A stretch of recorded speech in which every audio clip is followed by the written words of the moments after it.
What's up, everybody? Welcome to the first episode of Lifted Conversations brought to you by Visionary Rhetoric. I have a great guest today. Her name is Samara Weaver, and this is a long time coming. And I want to just give a brief synopsis of who she is, but you're going to learn more about who she is and the things that she does and how all of that comes together. So Samara is a multidisciplinary artist whose work lives at the intersection of materiality, texture, and vibrant imagination. Samara has been creating art her entire life, a journey influenced early by her father, a professional illustrator, and shaped by a lifelong fascination with the physical world around her. So Samara, just to get acclimated with who you are, where are you from? I'm from Philadelphia. I grew up in Mount Airy and have spent most of my time living in Philadelphia and Mount Airy. I went to school in Chestnut Hill for my high school, and then for college I went to Temple, so stayed in Philly. And then back in 2015 I actually moved to Wilmington, Delaware. So still close, but not in Philly anymore.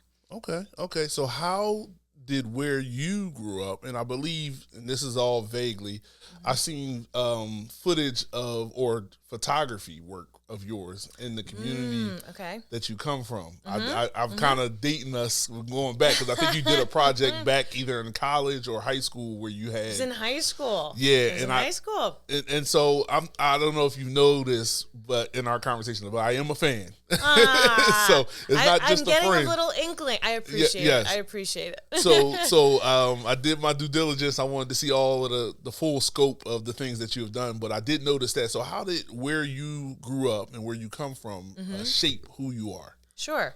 I actually think growing up in Mount Airy actually was super helpful because Mount Airy is a really diverse area. So it's diverse racially and socioeconomically. So growing up in my neighborhood, I always felt like I fit in there. Okay.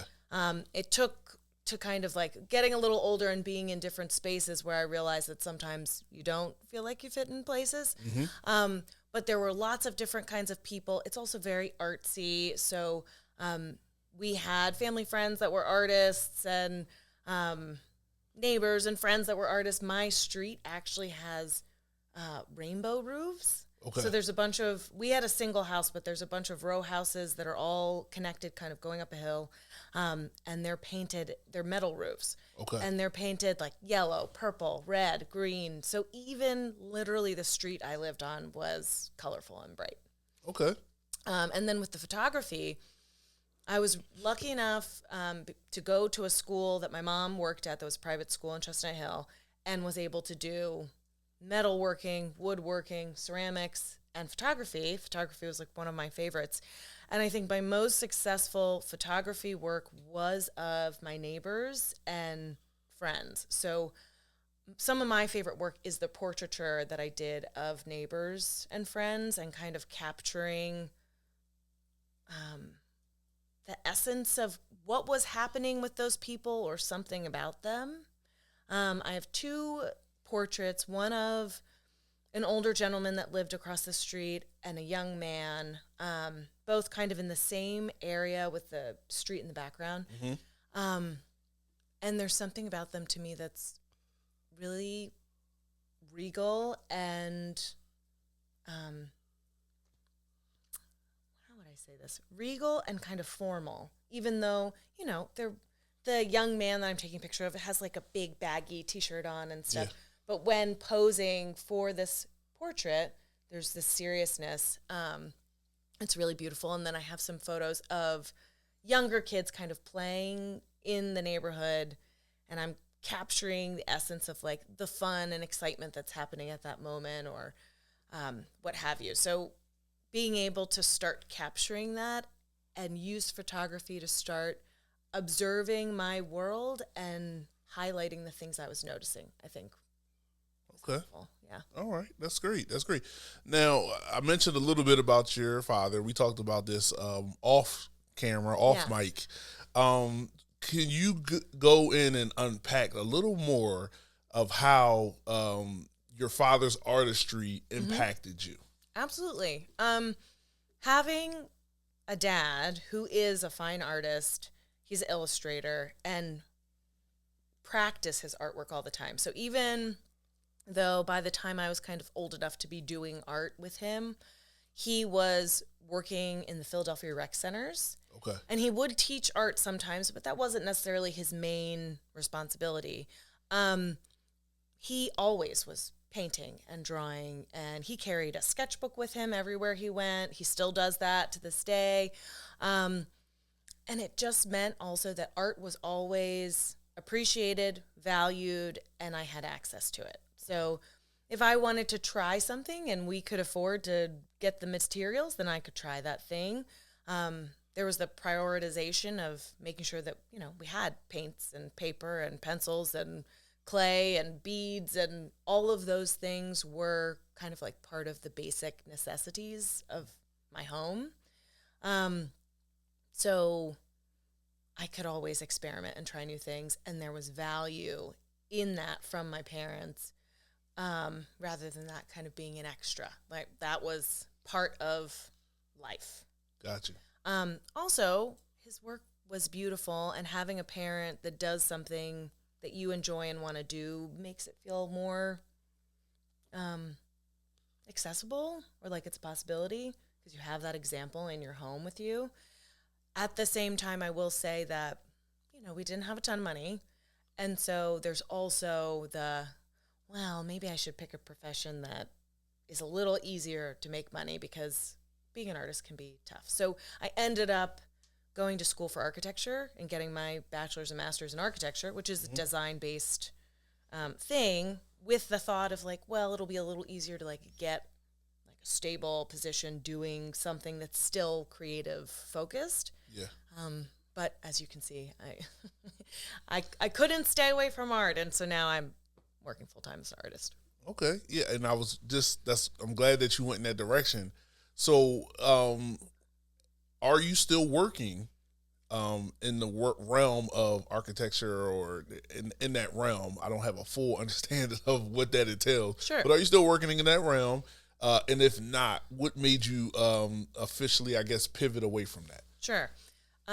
So getting out of school, I worked in architecture, and then I actually worked in construction project management for a while, and then did go back to architecture more recently, a little bit ago, in healthcare architecture. That was my kind of focus, was healthcare planning, which is, it comes on the kind of the beginning of a design project, where you're kind of taking the program, the client's needs, whatever the user's needs are, and any kind of code information, so like rules and regulations around a specific healthcare space being designed, and putting all those things together to do the schematic design, which is kind of the first run at the design. Okay. And I actually really like the work. I enjoy the work. I don't love sitting at a computer all the time. So getting into construction project management was nice to be able to be in the field more, do a lot more kind of coordination between different groups on a project. Because unfortunately, architecture can be kind of lonely in that you spend a lot of time sitting at a computer, working on stuff. Gotcha. Which I don't mind being by myself or working alone, but it's actually lonely when the room is full of people and you're all so busy that you can't talk to each other or collaborate. Okay.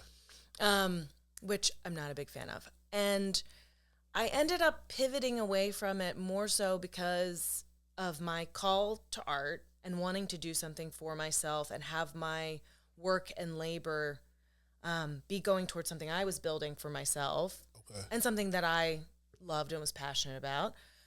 And also the culture of offices and the weird social dynamics that, to me as a neurodivergent person, are very strange and don't make sense. I'm not a fan. Gotcha. They were not good for my mental health. Got you. So, kind of going back to family, your mother was a teacher. Yes. And so how did that impact you, whether it be your art or just personally, and not just her profession, but also who she was in your life? Like, we talked about your dad and how the connectedness or the similarity of having an interest in art and wanting to really pursue art in a really pure way comes from your father, and a lot of his influence. How did your mom influence who you are? It doesn't have to be nailed down to just art, just in general. Sure. My mom is like a very nurturing person and also really prioritized education. And it's very much, both of my parents were very much like, did you try? If you tried, that's all that you can do. And that's great. And both of them were very supportive and trying to make sure that I had the supports that I needed. Okay. My mom absolutely was the champion of that because I think she was a little bit more aware of being in a teaching role and being in the school system. She was a little bit more aware of like, oh, are you having trouble with this thing? And she was aware that my dad also has learning differences. So he's dyslexic and probably has some other things going on. I don't think he ever got tested for any of those things, but I don't know. You look at his writing and it's clear that he's dyslexic. Yeah, he flips stuff around. And with being dyslexic, he's also incredibly spatially aware and skilled with all that, right?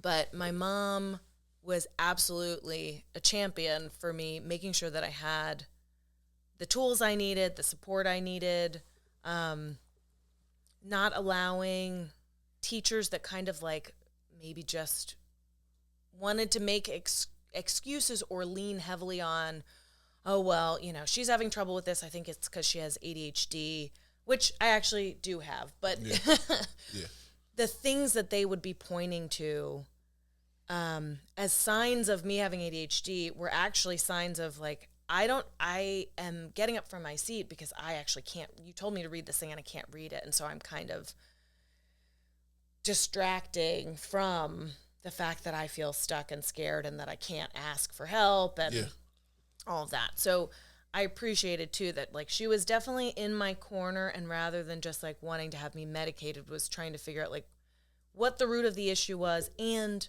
her watching my behavior. Because as I do have ADHD, but I was not like hyperactive externally, right? I'm not being loud and distracting and like running around and stuff.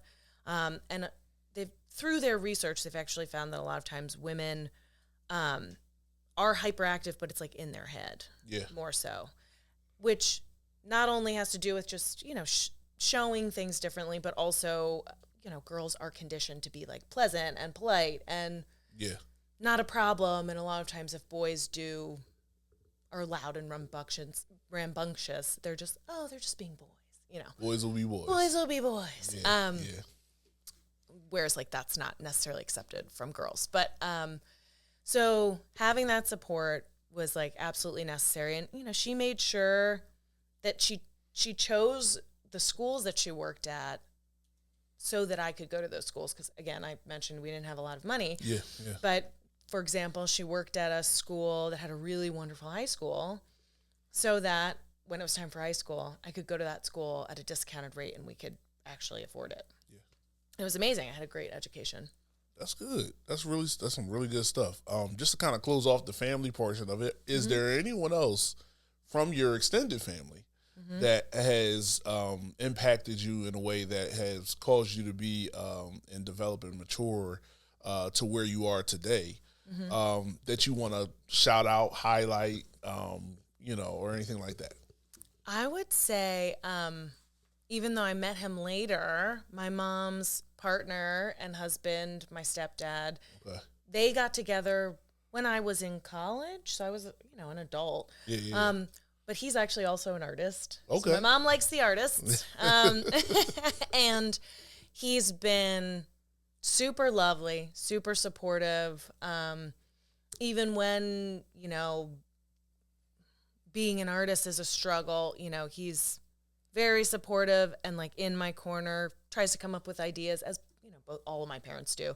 And just also make sure to be like, if he sees something I'm doing that he thinks is wonderful, he's going to make sure that he tells me, which my parents do as well. But it doesn't hurt to have another lovely, supportive person that's cheering you on and wants you to be successful. Yeah, yeah. Especially when you're in a realm of creating and presenting.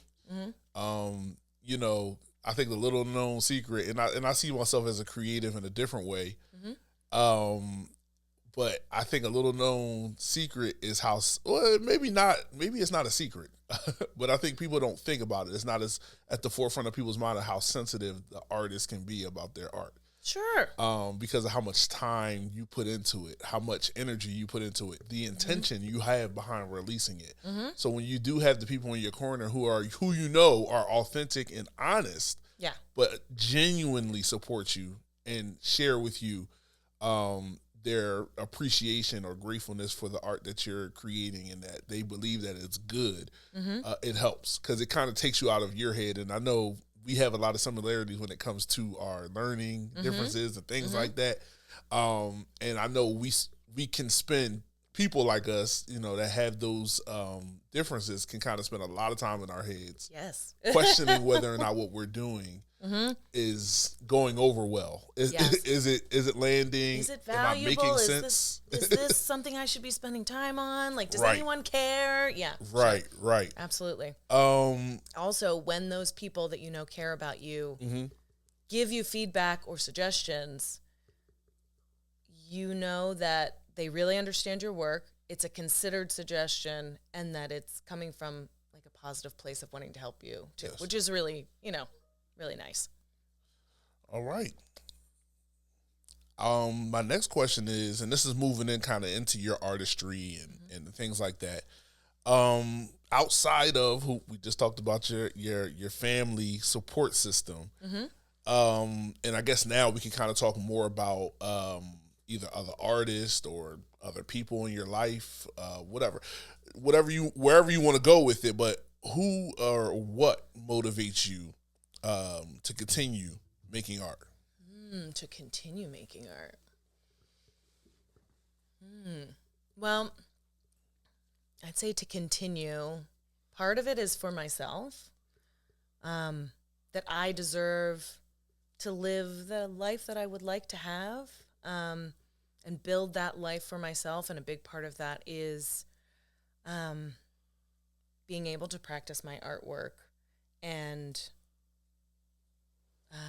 not only do I see the value in it, but I demand a certain level of respect in conjunction with my artwork, because I am a professional, and really giving myself that respect and support.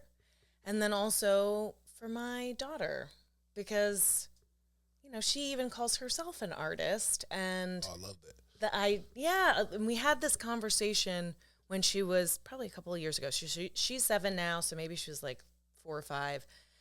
And she was talking to somebody, and somebody asked her if she was an artist, and she was like, no, but my mom's an artist. And I was like, no, you're an artist too. You can say you're an artist. So now when people ask her if she's an artist, she says yes.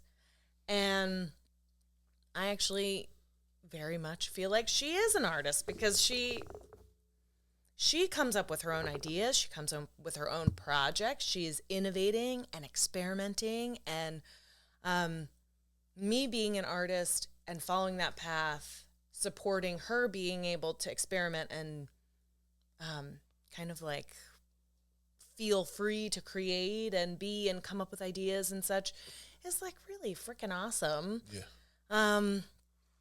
And I don't know, some of the ways that she talks about me, like when I hear from other people how she talks about me, or even if I might be there and she's telling somebody about what I do or something, it's adorable, and she's my biggest fan. And I don't know, it's like a very positive and pure view of me as an artist and a professional. And it's a reminder to like be kind to myself and proud of myself. Yeah. And the more, I push through and I make that work as like my livelihood, that's just like proof to her that she can do whatever she wants. I love that. I love that. There's a quote, Childish Gambino, Donald Glover is one of my favorite artists, probably my favorite artist. Mm-hmm. And he says, and this is in his early years, he says a line in one of his songs, he goes, see me as a hero, use my little brother's eyes. So it kind of made me think, yes. it kind of makes me think about that. Like, you know, you don't always look at yourself as a creator, as a creative, as an artist. Mm-hmm. You don't always look highly upon yourself because you might say, well, I could have did this, I could have did that, yep. I could have did it, like this could have went over this way, and you know, and then sometimes, you know, you got the study long, study wrong kind of thing where it's like, just do it, like, just do it and put it out, you know, and that's something that I'm working through with this whole content creation thing too, so I can relate to it in that way because it's like I'll tell you how many times I record an hour-long episode and don't release it. You know, so that's so much work. It's a lot of work, and I'm now, after coming through what I came through, I want to get into the habit of like, just put it out there. Just put it out there. And don't be overly invested in the response. That's what the key is. Like, create for what the intention you have, and put it out there. But to say and tie that line in, it's like, you know, sometimes you have to use your daughter's eyes. Sometimes you have to use somebody else's eyes to see yourself. Yes. Because you're not seeing yourself the way that, you know, in a balanced way. So like, okay, so maybe I could have done better, but also I did pretty good with this, like at the same time. And it's important to pause and give yourself credit for that. Exactly. Because I think actually people that are making really good creative work, one of the reasons they make good creative work is because they are critical of themselves. Yes. Right? They are always trying to make it better, do something new, do something interesting, exciting, whatever it is. Mm-hmm. But if you have this critical lens on yourself, then we like don't stop to smell the roses. Don't stop to enjoy the success. I've actually started recently, like in the last couple of years, making sure to remind myself and to say it out loud to people when I'm talking about my artwork and my career. Like actually mention some of the wins that I've had. Yeah. Because number one, as an artist, people, when you say you're an artist, a lot of times people don't take you seriously. They, because some of it's fair, some of it's not, right? A lot of people see art as like a luxury or a hobby. Mm-hmm. And then there's a lot of people who call themselves artists that have not put in the rigor, whether it's education or even just having a really consistent practice and demanding, you know, you get better, right? They just are kind of like, they painted one day at like Paint with a Twist, and then they're calling themselves an artist, which anybody can call themselves an artist, but it's understanding, right, why that would be maybe confusing to people when I'm saying I'm an artist and I'm coming to them as a professional, that they might be like, what do you mean? You know, or like, what does that mean? Yeah. And so I started vocalizing more of like, I've been in 4 museums. Actually, might have been in 5. I've been in at least 4 museums, and I've been in over 20 different gallery shows. Okay. Not to mention workshops I've taught and all kinds of other things. But reminding myself of, even though like maybe I'm not like making 6 figures yet off of my artwork. Yeah. When you look at my show list and where I've gotten to have my art in the room and all of that, it's like, wow, that's actually really impressive. You're an expert, you're a professional. Yeah. And don't let anybody kind of make you think otherwise. Right. I agree. I completely agree. I take it seriously, and I think that's why it's important to be distinctive. I think as an artist, you're creative, but you can be a creative and not an artist. So, like, to me, the artist is more so speaking to that expertise, that professionalism of, you know, like you said, having the consistency to grow, to elevate your art. Not by a standard, you know, art to me is very subjective. And I think most people would say that if you look at art or listen to art or watch, if you want to say, you know, talk about movies and film and stuff, it's very subjective. And the key is that you're elevating according to the standard that you have set for yourself. Absolutely. And so not necessarily looking, I think where we dilute art, and from what I see, I would have never thought to create what we have around us right now in this type of that came up that came from you. Right. You birthed all of this. Right. That was from my experimentation and play. Exactly. So when I think about that, I think imagine somebody trying to say, well, that's not traditional art. That's not this. That's not that. I've had people say, I think someone in reference to this piece, Hold say, oh, I could do that. Oh, yeah? Oh, yeah? Oh, okay. That's crazy. Okay. That's sure. crazy. You could do that. And so, but the thing is this, and this is the key. One, I can almost assume when I'm looking at these different pieces, and this is by far this is my favorite. This makes me happy. This makes me happy.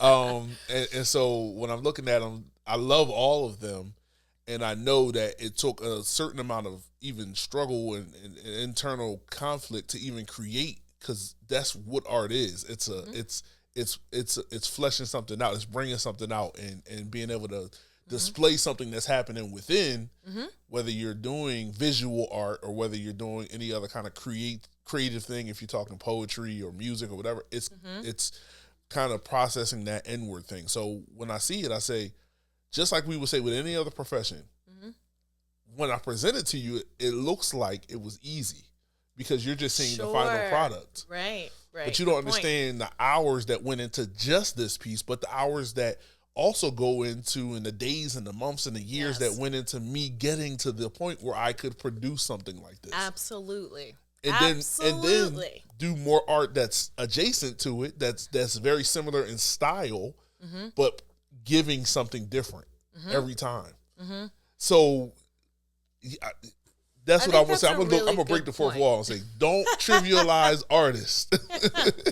I think it's a lot easier for people to understand what you're talking about and value it in other professions. So like, you know, an engineer or a doctor or a lawyer, right? Like that understanding that there's this library of knowledge and skill that they've amassed over time.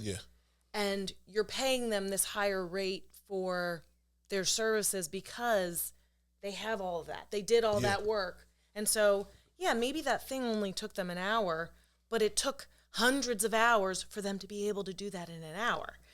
Yes, absolutely. And with creatives, it's similar in that you're not seeing all the failures. You're not seeing all the things that got thrown out. You're not seeing even the hours that goes into a piece, right? But not only that, like all the failures, experiments, play, on and on and on. Classes that went beforehand that made that thing possible. And I think as a society, like we do need to do more of like seeing that and appreciating it. You know? Yep, I agree. I agree. So what art forms do you engage in? Okay, so I've done a bunch. Okay. I'm going to go over all the ones that I've done. Okay. And then I will talk about the main ones that I work on now. So I've done glass, ceramics, woodworking, a little bit of metals, what else? Working with paper in different ways, fiber arts. So I actually spin wool into yarn. I dye fibers. I've actually done like workshops on that. What else? I think that's the main ones. Okay. And then also digital art and stuff. I'll put that out there. So being able to do like use Adobe Creative Suite to like create imagery or presentations, and then architectural design with different building information softwares. Gotcha. So now my main mediums are these sculptural watercolors where I'm using paper and watercolor, and have kind of jumped it off the paper and used the watercolored paper as like a sculptural element, which is a process I developed. And a lot of times I build my own frames. So I've continued doing woodworking to some extent as like a secondary thing. I do sometimes still make some furniture, but Usually if I'm doing woodworking, it's making frames. Okay. For my work. And then ceramics, mostly functional work, but I do some fine art stuff. So like I have a sculpture over here and I have some like wall hangings in the other room. And then fibers, doing things with felting, spinning, and dyeing. I still do that. Okay. That actually, I do use it in some of my fine artwork in conjunction usually with ceramics, but Okay. I also do that as like I knit and spin as like a hobby too. Okay. Do you have any pieces that you personally wear that you've made? What do I wear? So scarves. Okay. I have knitted sweaters. They take a really long time. That's not as fun for me. Hats and scarves, more so, are things that I have that I wear. Okay. Which it is like very, I don't know, it feels really special to be like, I made this thing and I'm wearing it now. Yeah. I've also gifted people socks and hats. Okay. And scarves. Okay. All right. That's interesting. I'm you do so like main thing that I saw first was that you were doing the ceramics. Mm-hmm. And I was like, man, that's cool. Cause I've never done it before. So I'm like, that's pretty cool. You gotta try it. Then yeah, I'll definitely do. I'll definitely do. I think it'd be cool to come back. We were talking about and we'll talk a little bit about parenthood and stuff like that in a minute here. But just to kind of bring up, we were talking about your daughter and you know her being an artist. When you mentioned that, and it made me think about my children. I have a 5-year-old and a 3-year-old, and I was like, you know, man, like to have you speak life into her in that way, to say, no, you're an artist. Yes. And you can call yourself that, you can identify as that, you can be that, you know, you are being that. And so it just helps me to continue like that there's other people out here who are speaking life to their children in that way, and allowing them to think outside of the box, like, and not always just be, oh, I want to be a firefighter, or I want to be like things that are nice, but do you really want to be that? Or is it just like typical because those are the things you might have seen on your children's TV show or something like that? Sure. And they're not really, like when we came up, Sesame Street, they actually promoted artists and poets and, you know, musicians. Lots of different kinds of options and lives. And, right. Yes. I think it's really important to me that she feels like she can do anything. Yeah. Would it make more sense to me if she chooses a creative field? Like, that makes sense in my brain from what I've seen of her and what feels good to me. But if she was like, I want to be an astrophysicist, I'd be like, what do we need to do for you to be an astrophysicist? Yeah. And how can we support that, right? But yeah, no, I think giving your kids also the options to like try different stuff and see what they think of it. Like, how are they really going to know what they want to do if they're not exposed to stuff? Yeah. And I think it says a lot. To me, to parent in a way that you're not commodifying your child's existence before they even get to determine who they are. So like, I think young people are like, be a lawyer, be a doctor, do this. And it's all surrounding maybe the hurts and wounds that you've experienced from not having a lot of money and feeling like you didn't have a lot of options, whether that be like vacations or buying that car you want, having the type of house you want to have, and you don't want your child. So it comes from like a semi-good place, but it's unhealthy. It can be a combo of, I don't want you to struggle, so I want you to pick something where making money is easy for you, or like it's a given. But as someone who kind of had some of that, I had the thought process. My parents would have supported me in doing whatever. If I wanted to go to art school, they would have supported that. But I had in my head that idea of like, how can I have that security of a job? But in the end, it doesn't work out. And then you maybe struggle, and then you end up still drawn back to whatever it is you were meant to do. Yeah. So, yeah, part of my goal is to make sure that she feels like she can do anything. Yeah. And it's not as important if it makes money or not, we can try and figure out how that thing can make money if that's what you love. Yeah. Because it's so much more important to like live a life that you love. Yes. Oh, I love that. That's a word right there. That's good. Yeah. That's good. Speaking of that, how do you feel while creating art? Oh, I love it. Oh my God. Okay. So one of the reasons I actually think I have so many different mediums I work in is because I do have ADHD. And being able to say, what do I want to do today, and not make myself do the same thing every day, all the time, means that I can, when I'm doing that thing, I can be much more engaged and creative and productive and successful in whatever that is. Okay. And have you ever seen the movie Soul? Yes. Yeah. Yes. Do you remember when they're talking about, what did they call it? When people are like in the zone and they go, there's like this desert, the sand desert that they go in this boat, and you can see these little bubbles of people playing music, meditating, dancing, making art, and they are in the zone where they're like out of space and time and like closer to what? It's kind of like flow, right? Like it's kind of like being in a flow state. Yes, almost. It's like being in a flow state. Yeah. Most of the time when I'm creating art, especially if it's like a creative piece, it's that. Okay. And it's, so I do have time blindness because I have ADHD. Maybe that like makes it even more so. But when I am creating, I can get into this place where everything else kind of disappears, and I'm making, and I'm focused on the work, and the work is also giving me feedback, and I'm able to kind of have this back and forth with whatever I'm creating. And I totally can lose time. I can be like, oh, maybe I've been doing this for 30 minutes, and it's like, wow, it's been 3 hours. But to have that in what is your work, I think is like a gift. Yeah. That you can kind of just like disappear into it, and you're not like, oh my God, when am I going to be done this? Or, I really love it. I enjoy it. And I think everybody should be allowed to have a job that they enjoy. Yeah.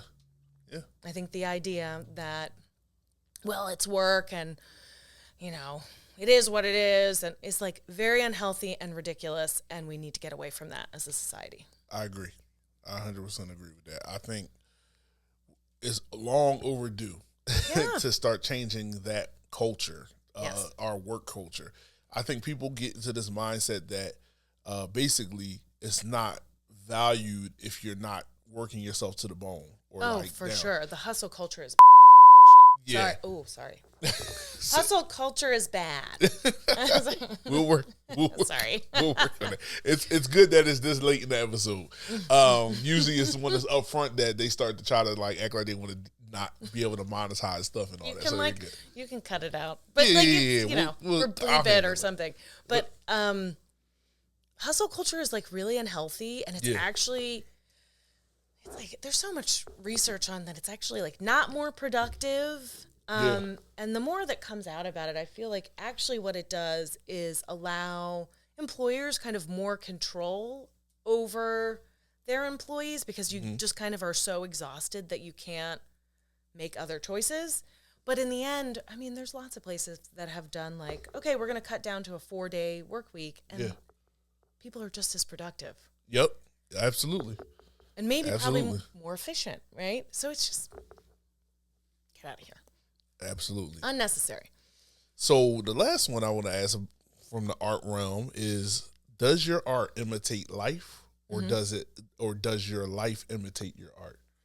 Ooh, interesting. I'd say it's a combo. So I think with my artwork, especially with my fine artwork, a lot of times it's me being able to kind of translate how something has made me feel or what I'm seeing. So with this piece, this is a color study. It's called Javan Pond Heron. It's based on the bird, Javan Pond Heron. Okay. And so in that, it's almost like I'm allowing the viewer a little picture into my head of when I saw that bird, how I dove into its colors and how it made me feel, and kind of something that just looking at a picture of a bird, you're not understanding how expansive that experience was for me. Yes. And so I'm kind of like trying to invite you to see how I see the world and what's important. And if that kind of makes sense. Yeah. I also use my art to kind of like translate maybe how I'm feeling. So these two pieces back here, the top one's called I'm Fine. Okay. I was not fine. If you could Top straight ahead? straight ahead. I was not fine. And then the bottom one is I think I'm losing it, which, you know, I get I was that losing. from the picture. Yeah. So being able to work through life, emotions, what's going on, processing those things. It's both. It's, you know, being inspired by life and what I'm experiencing, and then also translating kind of like the invisible things that are happening in my life and such. At the same time, I also have made, especially in the last couple of years, a really, really conscious effort to live a life that is like beautiful for me. Got you. So, and like doing romantic things for myself. I know that might sound silly, but you know, over the summer, you know, I had a night to myself. My daughter was with her dad, and I made myself a fire outside and had a glass of wine and just like looked at the stars and hung out and had a nice time. Okay. I think as humans, so often we allow ourselves to be like rushing and busy and not prioritizing the life and experience that we are having as humans. And honestly, if you're not doing that, then what is the point of us being here? Yeah. What's the point? We were not put here to work ourselves into the ground and be miserable all the time. Mm-hmm. There's so much like beauty and loveliness all around us. So I absolutely try to like live a life that, you know, I eat things that make me happy, and I have a fire in the fireplace while I'm working, and I create an environment that feels like cozy and lovely and enjoyable to be in. Yeah, definitely welcoming. So all you're saying is real and true. Just to let you know that me coming into the space for the first time is definitely a warm space. Good. And, you know, not just physically from the fire, but that is a very nice touch. I always think every time you post a picture of the fireplace, I always like so it. Cozy. It's amazing. So, yeah, I definitely, so it seems like it's a combination. It's a both and for you. Yes, absolutely. For the life imitating art or vice versa. It's a both and kind of situation, which is good. It helps you. It kind of basically makes the possibilities endless of creating art when it's a both and rather than one or the other. Because sometimes, you know, your life isn't always producing things that will help you to produce art. So sometimes you have to, you know, the art has to can't imitate the life.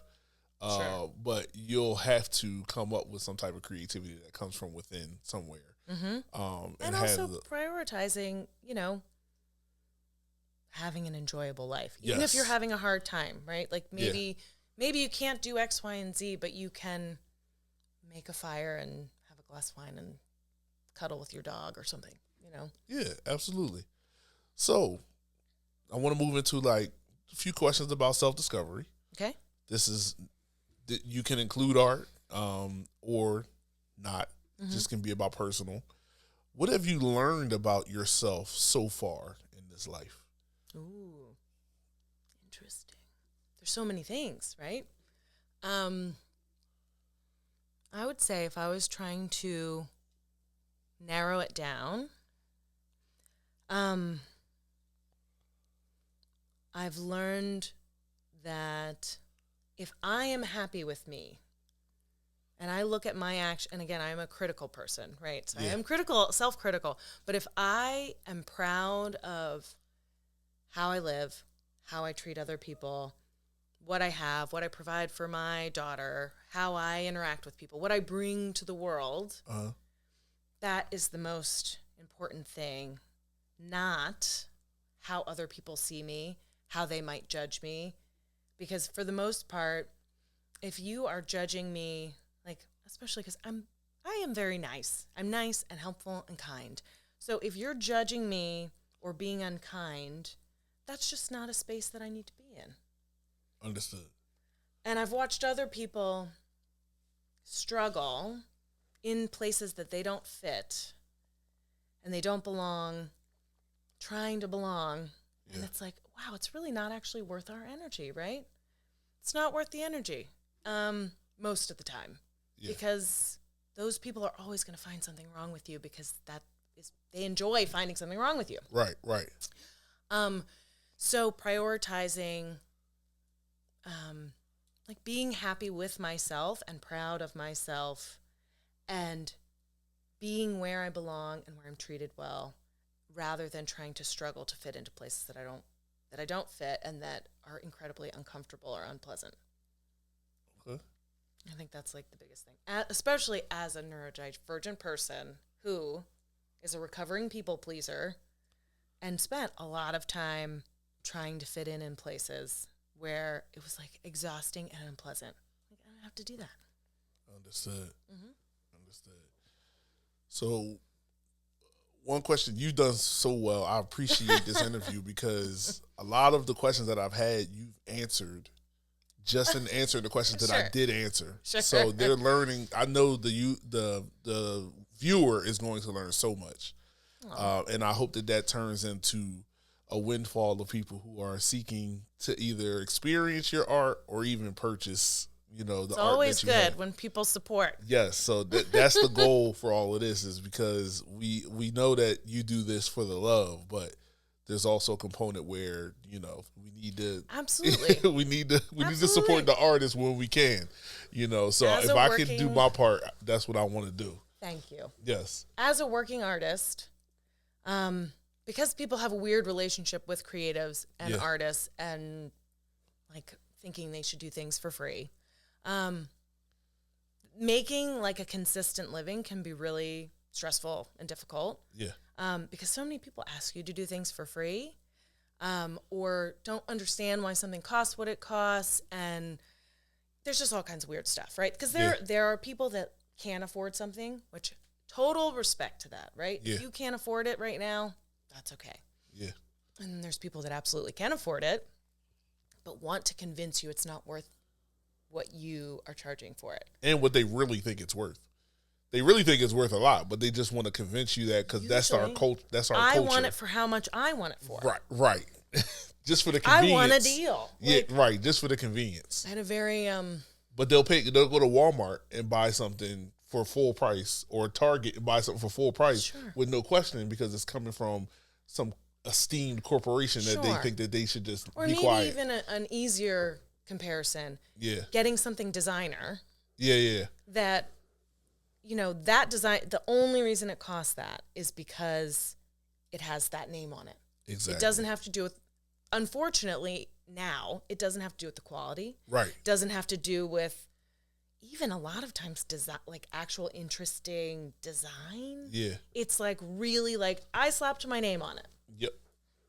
And now it's $3,000, but it cost me like $10 to manufacture it, and it's garbage.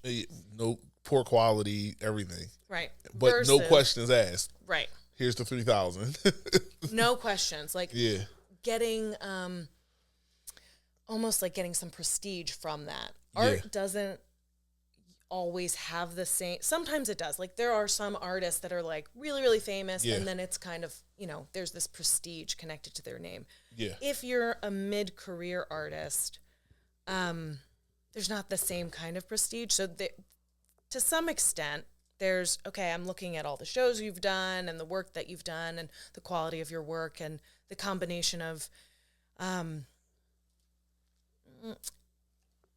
like known-ish, in the area that I've been in. Like there are people that are very aware of my work. And so, but when you're buying also more expensive work, a lot of people see it as an investment. Yeah.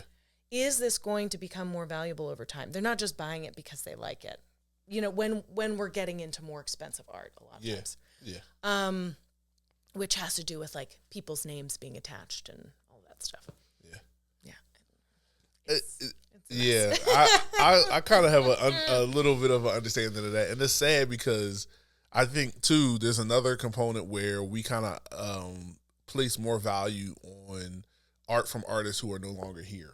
Oh my gosh, that's a huge So while thing. they're here, it's like, is it really worth that much? But then it's like when they pass, it's like, oh, Yes. this is amazing, and you'll never. And it's almost the what do they call it? The scarcity. It's Yes. they're the only thing That that we is have part of from it. them is what is out there. Because now they're dead. So there's no more. There's no more from this art that will come new from this artist.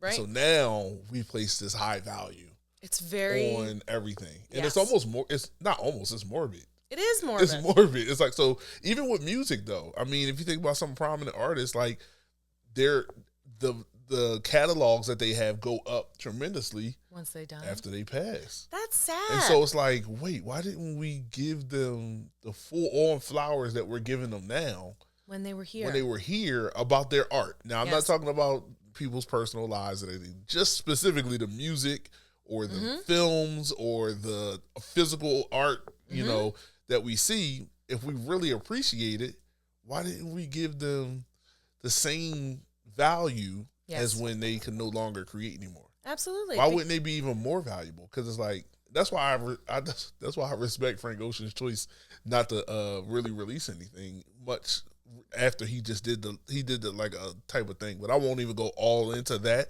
But I respect it because why should he have to create for us if we're going to always hold it at a certain level, but always demand more? Because this is whole thing is like, we want more, create more. But the more you create, creators have experienced that, right? yeah, and it's like the more you create, the more they devalue until you Which can no is longer create. wild. Right? Like, So- why can't you support creators of all kinds while they're here, Exactly. so that they can keep creating? That's So- something that I do right. talk about a lot. That, you know, I think I've had enough experiences with people, both artist talks, individuals, and having conversations, people who've bought my work, doing workshops, all kinds of things, that people really enjoy my artwork, seeing my process, getting to talk to me and experience me as a person, which Yeah. is really lovely when people make sure to tell you that, right? Yeah. But for any creative, any artist, we still have bills to pay. Yes. So if we are not being financially supported, we can't keep doing it. Yeah. It needs to be a balance. And most artists and creatives, it's not like they're trying to live some kind of crazy lavish lifestyle, but it would be nice to be able to, you know, not have to work another job, be able to focus on their creative pursuits, and be able to pay their bills without worrying. You know, like that's like not a ridiculous request. Yes. But Yes. if you have people who do want to kind of like eat up as much of your content as possible because they're enjoying it, but not also purchase work or subscribe to, like, if you have a Patreon or pay for that workshop or whatever it is, Yeah. you know, they're benefiting and not, I think most people don't understand just how much we need that support Yeah. to be able to just live life, not go on lavish vacations or anything. Just like, it's cold, I need to pay that heating bill. That and honestly, I'll be real as we kind of wrap up this interview right now. Why not also send our creatives and artists that are genuine? I'm not talking about like your influencer. I don't like Sure. influencer culture too much. A I lot get of it. times I mean, some of it is some of it's fine. Some individuals are doing things that are like, that's pretty cool. Yeah. But a lot of it is not nice. So why not send our artists on beautiful vacations and excursions and things like that? Because out of that, we birth Comes more. art. We can birth more. That's Why does actually it a very all good have point. to? So all of That's it a good doesn't point. have to come out of some type of hurt, wound, trauma, or anything like that. It could be a combination Yeah. of life of like, there's beauty, but there's also struggle. And so, yes, some of the art is going to come out of struggle because seasons are different. Yes. But why not pay our artists, value them while they're here? Yes. So that we can it's almost like you're being a part of the process. So it's like, I'm part of the process of helping you create more art because I'm sending you to the islands for a little bit or to the mountains. I get to go to Italy and go to the vineyards or something, and or go to I will save pictures of natural things that I think are really interesting, have a lot of interesting colors or forms. But if I could go to New Zealand and experience some of the really interesting, beautiful, natural things happening there, of course I'm going to get color palettes out of that I'm also going to create work. Exactly. I might even get textures and forms that I use for my ceramics. Who knows? Yes. But absolutely, I think it's actually really beautiful that you said we also deserve, number one, rest and enjoyment. Yeah. We don't just have to be struggling or doing the bare minimum, and that there's that extra value of we'll bring that back into our work. Yes. I also want to touch on the fact that you said not all art comes from struggle. Yeah. I think especially as a Black artist, it is expected that so much of our art comes from struggle and comes from struggle specifically around Blackness, which is absolutely has value. Yeah. But the idea that all of our artwork is going to be that is we have a whole experience of life that's multifaceted. It's not all about that one thing and that one struggle. Right. And we are allowed to create beautiful things for the sake of creating beautiful things, or things that have absolutely nothing to do with that part of us being, because we are humans. And sometimes it's just about being human and having a human experience. Yes, I agree. Yeah, and to have to always kind of I don't know, whittle it down to that part it's exhausting. I agree with you. And this is why I'm a big TV movie person, so I'm always kind of bringing reference. You have a show like Living Single versus Friends. Same show, basically. Yeah. Just two different cultures. And so when I look at it, because they both took place in New York, right? Were they both New York? Sure. I think they were both New York. Okay. Y'all can fact check me. but same concept. Living Single actually came out before, and they kind of carbon copied it and made it that. But that's a whole nother conversation. Sure. Yeah. My whole point of that is it's refreshing to have a show like Living Single where you see Black people just living life. Yeah. With common everyday inconveniences that you have as a person, nothing to do with just being Black. Yes. Or focused around Black stereotypes or right. Necessarily. They had lawyers, they had newspaper head of chief of staff for a newspaper. They had different people. They had a maintenance man. They had different professions and walks of life and relationships. You got to see relationships play. So to me, it's to see more of that. One of the things I'm big on is I don't want to see another slave movie.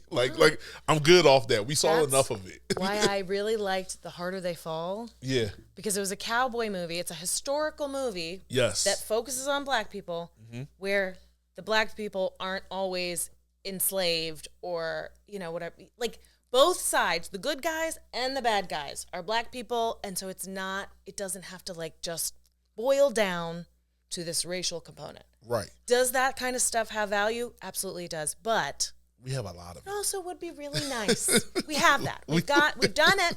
We're tired. Yes. I also really loved Lovecraft Country. Yes. Because I'm so angry that they didn't come back. Me too. I really liked it a lot. It was so good. And the idea that it's Black people like sci-fi. Yes. We like monsters and magic and stuff. Yes, absolutely. I want more of that. Yeah. And to let people and kids my daughter is not watching that right now. That's a grown-up show. Yeah. But for sure. For people to see that and see themselves represented, it really makes a big difference. So, as we close out, I just want to give you the opportunity to share a little bit about your business, the name, and also what your vision or goals are going forward. Awesome, thank you. My business is under my name. It's under Art by Samara Weaver. I also have Design Hues. I used to do wedding florals, so you might find me under that. But for the most part, Samara Weaver or Art by Samara Weaver. My website that has more of my portfolio on it is samaracweaver.com. It's SAMARACWEAVER.com. My shop online is artbysamaraweaver.com, and my Instagram is Samara C. Weaver. If you'd like to kind of have a daily, what am I doing, what am I making, process videos, that kind of thing. That's also probably the best place to see if I have any shows coming up, workshops coming up, that kind of thing. And my current goal for my business is to do more commercial and private commissions, focusing on my fine artwork and just having, more fun projects. Gotcha. Good. So that wraps up this first episode of Lifted Conversations with our guest, Samara C. Weaver. Please check her out on Instagram and her website. And, talk to her about any commissions you have. And like she said before, if it works, it works. If not, she appreciates the consideration. That's right. This is an important inaugural episode because we're starting in Women's History Month, where to me it is important to honor not only women who made history, but women who are making history. And you, my friend, are making history. Well, thank you. Continue to do so. Continue to not only inspire women and children, young girls who are coming behind you, but also little boys who need to see women who have a control over their life and the things that they do, not only to find enjoyment, but also to make a life for themselves. Yeah. So I appreciate that, and you are definitely one of the women that I can show my son as an example of why we respect women and allow women to be humans. Humans. Just to say women and all that comes with that role in our society. We're all humans. Traditionally. But also to look at you as a woman who can stand 10 toes on her own. And I also have him to do the same with his mother. Yes. And making sure that he sees women as people who stand with and not behind or to the side. That's right. And then at times where he may need to be behind or to the side and be more of a support role.